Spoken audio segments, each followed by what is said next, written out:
বানপানীৰ মাজতে আন এটা বিশেষ লিখনি ওলাই পৰিছে হয় ঠিকই শুনিছে আপোনালোকে এই দুৰ্যোগৰ সময়খিনিত এই বানপানীৰ এই সময়খিনিত আন এটা বিশেষ লিখনিয়ে বৰ্তমান সময়ত চাঞ্চল্যৰ সৃষ্টি কৰিছে সেই লিখনি ওলাই পৰাৰ পিছতেই সকলোবোৰ মানুহ আচৰিত হৈ পৰিছে যিহেতু আপোনালোকে ফটোত দেখা পাই আছে এয়া উজনি অসমৰ বানপানী উজনি অসমৰ তিনিখনকৈ জিলা সম্পূৰ্ণৰূপে বানৰ কবলত পৰিছে অভিনেতা অভিনেত্ৰীসকলেই হওক বা ইউটিউবাৰসকলেই হওক বিভিন্ন ভাৰতবৰ্ষৰ বিভিন্ন প্ৰান্তৰ পৰা বিভিন্ন দয়াশীল ব্যক্তি আহি এওঁলোকক সহায় সহযোগ কৰিছে এই তিনিখন জিলাৰ যিসমূহ মানুহ বৰ্তমান সময়ৰ বানৰ কবলত পৰি তেওঁলোকৰ সৰ্বস্ব হেৰুৱাই পেলাইছে তেওঁলোকক প্ৰতিটো সময়তে সহায় কৰিবৰ কাৰণে মানুহবোৰ বৰ্তমান তেওঁলোকৰ কাষত আছে অসমৰ বিভিন্ন প্ৰান্তৰ পৰা সাহায্য লৈ বিভিন্ন মানুহ তেওঁলোকৰ ওচৰলৈ গৈছে কিন্তু এই সময়খিনিতে এই বানপানীৰ এই ভয়ংকৰ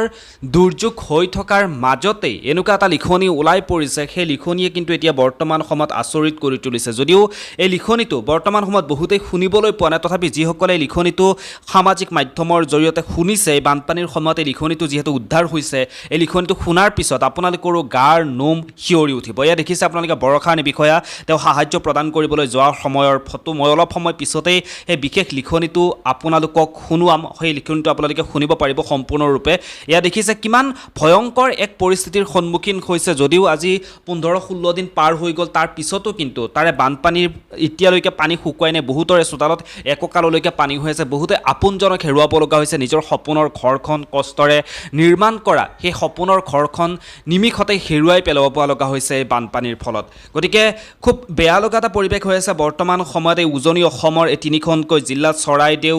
যোৰহাট শিৱসাগৰ এই তিনিখনকৈ জিলাত অতিকৈ বেয়া লগা অতিকৈ দুখ লগা পৰিস্থিতিৰ সন্মুখীন হৈছে প্ৰত্যেকজন মানুহেই যিসকল মানুহ এটা সাহায্য দিবলৈ গৈছে প্ৰত্যেকজন মানুহেই চকুলো টুকি আহিবলগীয়া হৈছে এনেকুৱা ভয়ংকৰ পৰিস্থিতিৰ সন্মুখীন হৈছে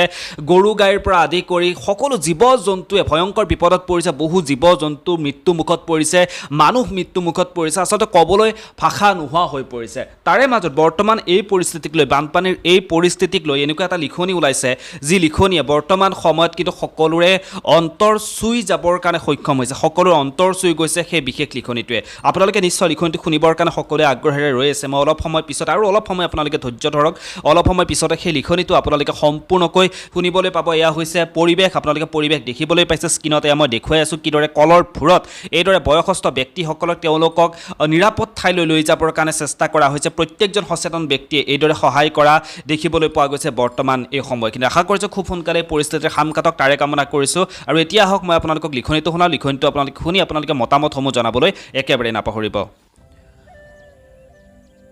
মহাপ্ৰলয় 2026 অবৰ্ণনীয় পৰিস্থিতি অভাৱনীয় উপস্থিতি প্ৰকৃতিৰ তাণ্ডৱ বুলি কম নে প্ৰাকৃতিক দুৰ্যোগ বুলি ভাবিম কোনেও ভবা নাছিল বলীয়া বান আহিব উজনিৰ তিনি জিলালৈ কাল অমানিশা নামিব বানপানীয়ে ইতিহাস ৰচিব মহাপ্ৰলয় 2026 হ'ব নিমিষতে বলীয়া বানে তাণ্ডৱ চলালে একোখন গাঁও ঘৰ পশু পক্ষীক উঠুৱাই নিলে তিনি প্ৰজন্মৰ সপোনবোৰ থান বান হ'ল আশাবোৰ মৰিচিকা হ'ল ভৱিষ্যত অন্ধকাৰ হ'ল বানৰ কবলত মানুহৰ পশু পক্ষীৰ মৃত্যু হ'ল কাপোৰ নথিপত্ৰ পানীত তিতি সিঁচৰিত হ'ল খেতিৰ কঠীয়া উটি গ'ল ভঁৰালৰ ধানৰ গজালি মেলিলে কৃষকৰ দুচকুত চকু পানী ওলালে বহু লোকৰ জীৱিকা নোহোৱা হ'ল খাবলৈ পানী নাই পৰিধান কৰিবলৈ কাপোৰ নাই অসুখৰ দৰৱ নাই বান পীড়িতৰ দুখৰ কথা লিখিবলৈ মোৰ কলমত শব্দ নাই সকলোৱে উজাগৰি নিশা কটাইছে ভৱিষ্যতৰ চিন্তা কৰি চকুলো টুকিছে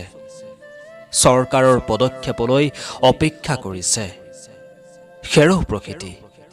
কেলৈ ৰুষ্ট হলা উজনিক দুৰ্ভগীয়া কৰিলা জীৱনৰ ৰংবোৰ পলকতে কাঢ়ি নিলা প্ৰকৃতি তুমি সন্তুষ্ট হোৱা জীৱনৰ ৰংবোৰ ঘূৰাই দিয়া হাঁহি আনন্দ বিলাই দিয়া বান পীড়িতসকলক ৰাইজে সহায় কৰিছে সাহায্য দিছে দুখৰ সমভাগী হৈছে মই ভগৱানক প্ৰাৰ্থনা কৰিছোঁ বানাক্ৰান্ত অঞ্চলৰ দুখৰ দিন আঁতৰি যাওক, সুখৰ দিন পৰিধান হওক, সকলোৰে জীৱন সুখৰ হওক,